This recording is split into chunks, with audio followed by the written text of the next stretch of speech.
Hoje nós vamos falar de um fundo imobiliário de papel que tem apresentado ganhos expressivos através de uma gestão considerada bem agressiva e também bem sucedida. Só em 2020, o fundo que tem a maior parte da sua carteira investida em CRIs distribuiu aos seus cotistas um dividend yield de mais de 12%. Estamos falando do Iridium Recebíveis Imobiliários, cuja sigla é IRDM11. Com 120 mil cotistas, ele é hoje o 9º maior fundo do IFIX. Se interessou pelo assunto? Então fique conosco que o programa é logo depois da vinheta.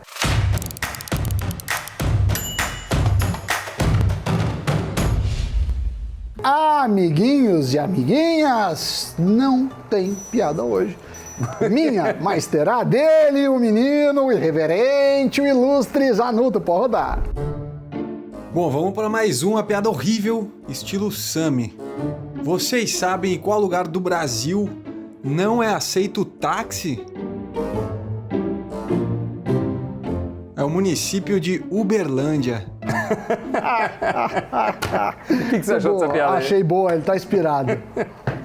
Será que ele está se inspirando na Alexa? Não sei. Na Siri? Ou no Ari Toledo? Eu já falei que a gente deveria fazer aqui uma batalha da Siri, tecnologia. Google Cast, Alexa, qual mais tem? Siri. Ah, já falou. Qual que é o nome? Cortina?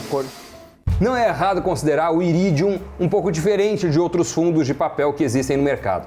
Ele é um fundo de CRIs, mas também compra cotas de outros fundos de CRIs e de outras categorias também em busca de ganho de capital. O IRDM11 tem cerca de 50 certificados de recebíveis imobiliários no seu portfólio, dos mais tradicionais até loteamentos e multipropriedades. A sua gestão ativa é bastante intensa, com muitos giros de posição, que é quando o gestor compra e vende os ativos para lucrar com as altas e com as baixas do mercado. O IRDM11 foi criado em 2018 e hoje tem mais de 120 mil cotistas. É o 9º maior fundo do IFIX, com cerca de 2,5% de participação no índice. Em novembro, ele foi o fundo mais negociado na Bolsa. O fundo tem se destacado pelo pagamento de rendimentos extraordinários nos últimos meses, mais de R$1 por cota desde agosto, e caiu nas graças dos investidores. Exatamente, e só para quem não sabe o que é IFIX. IFIX é o índice de FIX, exatamente, de fundos imobiliários. Exatamente. Então, por ter caído no gosto dos investidores que o Iridium ficou tão caro, o seu preço sobre o valor patrimonial é de 1,4. Isso significa que os investidores que estão comprando cotas do fundo estão aceitando pagar um ágio de 40% sobre o seu valor patrimonial. E tudo isso é decorrente, em grande parte, dos altos rendimentos. O valor da cota na Bolsa saiu de R$ 97,00 em março, no auge da derrocada da Bolsa devido à pandemia, para um pico de R$ 142,00 no dia 6 de janeiro. A gente está falando de uma valorização de um salto de 47% e atualmente ele é negociado na casa dos R$ 138,00. E antes de analisar com mais detalhes o Iridium, vamos só relembrar o que é o CRI. Boa, Samiboy. CRI é uma sigla que significa Certificados de Recebíveis Imobiliários. Os CRIs são títulos de renda fixa lastreados em créditos imobiliários privados, um produto em que você antecipa uma renda futura e, em troca, remunera quem te emprestou o dinheiro com uma taxa pré-determinada. Nós, como canal já completou ano, já fizemos muitos programas, inclusive sobre CRIs. O link será aqui colocado por ele, o mito, o menino Zanúcio! Muito bem. A mistura de Zanuto com Denúcio? Não há previsão deste cruzamento, então esse ser não deve nascer nessa em breve. Não. Os CRIs ajudam no financiamento do mercado imobiliário porque antecipam os créditos que serão recebidos. Então, um exemplo prático é o seguinte: a construtora lança seus empreendimentos, que podem ser casas, apartamentos, condomínios, mas ela quer antecipar o dinheiro que vai conseguir com a venda das unidades lá na frente, seja para reforçar o caixa ou até mesmo para conseguir fazer a própria obra. Para isso, ela contrata uma empresa securitizadora, que vai montar um CRI e buscar interessados em antecipar esse dinheiro para a construtora. Em troca, o detentor do CRI vai receber o dinheiro que emprestou com a periodicidade que foi combinada e mais, é claro, uma taxa. Na maioria das vezes, esse CRI tem garantia, que pode ser o próprio empreendimento ou os ativos da empresa que pegou o dinheiro emprestado. Agora vamos voltar para explicar como o fundo, né, que estamos falando hoje, que é o IRDM11, se valorizou tanto. Em 2020, o fundo distribuiu R$ 12,34 por cota, o que dá um dividend yield de 12,44%, o equivalente a 527% do CDI. De setembro até agora, os rendimentos vêm numa crescente. Um exemplo, Doni, foi o mês de dezembro que registrou o maior rendimento mensal da história do fundo, R$ 1,59 por cota. O valor representa um dividend yield de 1,6% ou o equivalente ao CDI de incríveis 1.146% do CDI. É um número de saltar aos olhos. Os números dizem, Sammy Boy, não mentem, é verdade? Às vezes. Às vezes, e dizem que é possível torturar os números para que eles confessem o que quer que você queira. Tem um livro chamado Como Mentir Usando Estatística. Para quem quiser mentir usando isso aqui. Mas é mais ou menos o livro também. Vamos lá. Tudo isso que a gente está falando é um indicador de como o gestor tem sido habilidoso na hora de girar as posições do fundo, comprando CRIs e outros fundos de investimento imobiliário mais baratos e vendendo, seja as cotas, seja os CRIs, por um valor mais alto, para assim aumentar a distribuição aos cotistas. Seria praticamente impossível conseguir um retorno tão elevado com uma gestão passiva, né? Pelo contrário, é preciso ser bastante ativo, agressivo nos giros de posição para ter um desempenho tão superior aos benchmarks. Em dezembro, por exemplo, quase 40% do rendimento foram obtidos devido a ganhos de capital com a compra e venda de CRIs e de cotas de fundos de investimento imobiliário. Vamos agora analisar a carteira do IRDM11. Ele é um fundo de papel extremamente pulverizado, sem nenhum CRI com participação maior que 3,39% do fundo. O maior que tem lá é um CRI da Tecnisa, de 54 milhões de reais, que tem um cupom de CDI mais 4,2% e vence em dezembro de 2024. Hoje, o fundo tem poucos CRIs atrelados ao CDI na carteira, o que é bom porque a Selic está em 2% ao ano, menor patamar da história, enquanto a inflação está acima dos 4,5%. Os fundos de papel atrelados ao CDI têm sofrido para distribuir bons rendimentos aos cotistas. O Iridium tem cerca de 20% da carteira de CRIs remunerados pelo CDI mais uma taxa. A sua taxa média é CDI mais 4,14%, o que dá um pouco mais de 6% ao ano nas condições atuais. É muito se a gente comparar com a Selic atual. Mas se a gente comparar com 12% de rendimento que foi distribuído pelo fundo de 2020, não é lá grandes coisas. Os CRIs atrelados à inflação têm dado um retorno bem melhor. Cerca de 35% da carteira do IRDM é remunerada por índices de inflação como o IPCA e o IGPM.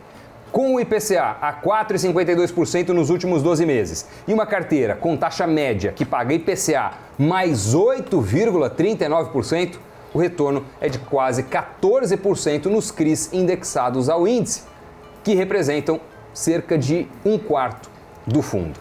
E a parte da carteira do fundo atrelada ao IGPM é menor, menos de 14% do patrimônio, mas como sabemos, o indicador disparou mais de 23% no ano passado e a taxa média dos CRIs reajustados pelo IGPM é IGPM mais 9,9%.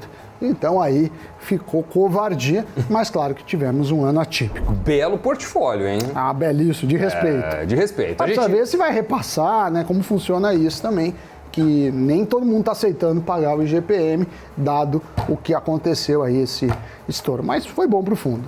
A gente viu que o Iridium tem 275 milhões de reais em caixa aplicados em títulos do Tesouro. É bastante coisa, mas isso acontece porque o fundo fez uma nova emissão recentemente e ainda está alocando esse dinheiro. Para quem não sabe, os fundos de investimento imobiliário fazem emissões para captar dinheiro com os seus cotistas e no mercado, e também comprar novos CRIs ou ativos imobiliários, no caso dos fundos de tijolo. Os fundos geralmente levam alguns meses entre a captação do dinheiro e a alocação dele. A questão a ser respondida é: ainda vale comprar o fundo ou já passou da hora e ele ficou caro demais? A resposta bem de administrador é depende. Se você acredita que o gestor vai continuar entregando com esse nível de rendimentos, compre. Já, se você acha que o gestor foi competente, mas esse nível de rendimentos é insustentável, talvez o melhor já tenha passado. Olha, como a gente disse, cerca de 40% das receitas do fundo no último mês foram geradas via ganho de capital, especialmente com a venda de cotas de fundos imobiliários. Então, a distribuição de R$ 1,59 por cota pode não ser mantida nos próximos meses. Inclusive, vai ser muito difícil que o gestor consiga isso, mesmo com toda a habilidade que tem mostrado nos últimos meses. Mas mesmo se isso acontecer, o rendimento base do fundo é cerca de R$1 atualmente, o que dá um rendimento mensal superior a 0,7% no preço atual, né? A gente está considerando aí R$ 138, ou quase 9% de dividend yield anual, o que não deixa de ser um belo retorno. É um fundo que tem chamado muito a atenção dos investidores, os dados saltam aos olhos e, por isso, mereceu aqui destaque para a sua apreciação, estimado investidor ou investidora que nos acompanha no Invest News. Então você já tem fundos imobiliários na sua carteira, já investe, já tinha ouvido falar a respeito desse fundo? Conte pra gente aqui no campo de comentários, hein? Foi até acho que um pedido aí dos nossos espectadores, ouvintes. Então, se você gostou, deixa um comentário. Se não gostou, também deixa. Se você quer dar alguma sugestão, faça isso, porque agora chegou a hora de ver o que aconteceu no Brasil, no mundo, as principais notícias. Pode ir lá. Jeff Bezos deixará o cargo de CEO da Amazon. Foi o que disse a empresa em um comunicado na tarde desta terça-feira. O novo líder executivo da companhia será Andy Jassy, que hoje comanda a AWS, um braço de serviços de hospedagem da empresa. Bezos continuará na Amazon, mas como presidente executivo do conselho.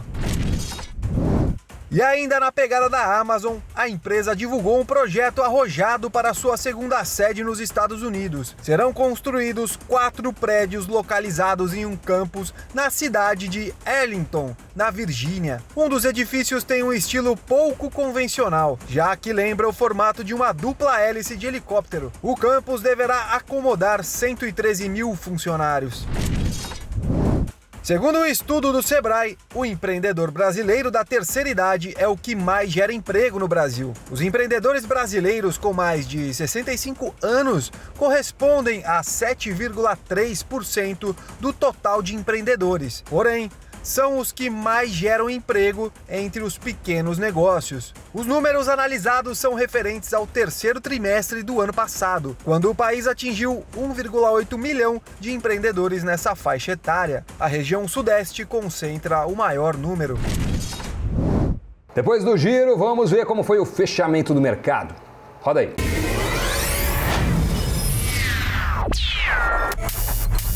Na terça-feira, o Ibovespa subiu 0,61% e encerrou o dia com mais de 118 mil pontos. O mercado se animou após a definição da nova presidência da Câmara e do Senado, já que o novo governo pode apoiar a agenda de reformas.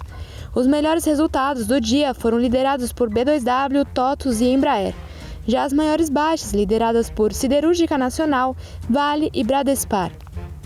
O dólar teve uma desvalorização de 1,73% em relação ao real e fechou cotado a R$ 5,35. E agora, com isso, encerramos este programa. É bom reforçar aqui, como o Sami muito bem disse, a sua sugestão. Sim. Qual é o tema que você quer ver abordado aqui no Cafeína? Porque seu pedido pode ser atendido. Sim, pode ser que não. Mas não, a gente tenta atender todos. Deixa aí essa sugestão, a gente está de olho para entender o que você quer ver aqui, o que você quer ouvir, o que você quer ler no Invest News. Até a próxima. Tchau, tchau.